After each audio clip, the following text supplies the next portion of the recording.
Hey guys, welcome back to my channel and good morning সবাইকে। তো সকাল সকাল চিয়া সিডস খেয়ে নিয়েছিলাম, তারপরে শ্যাম্পু ট্যাম্পু কমপ্লিট করে চলে এসেছিলাম। এটা কিন্তু নববর্ষের আগের একটা ভিডিও যেটা শ্যুট করা ছিল।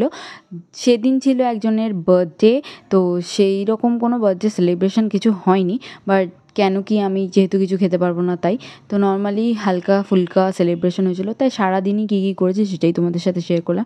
ব্রেকফাস্ট করে চলে এলাম দিদির দোকানে, এসেই হাবিজাবি কাজ করছিলাম কারণ আমার সাথে কেউ ছিল না। তারপর যার বার্থডে সেই আইসক্রিমের ট্রিটটা দিল। তারপর আমি চলে এসেছিলাম বাড়ি। আস্তে আস্তে দেখাচ্ছিলাম যে অন্নপূর্ণা পুজো হচ্ছে, আর সেদিনকার ছিল হচ্ছে অ্যাকচুয়ালি রামনবমী। তারপরে আলু সেদ্ধ মাখা আর বেগুনি দিয়েই ভাত খেয়ে নিই, তারপরে রেডি হয়ে গেছিলাম কারণ আমার কেক নেওয়ার বাকি ছিল। আর সেদিনকার তাড়াতাড়ি না কাজ করলে রাস্তায় তো র্যালি বেরোয়, তো প্রবলেমে পড়ে যাব, তাই জন্য।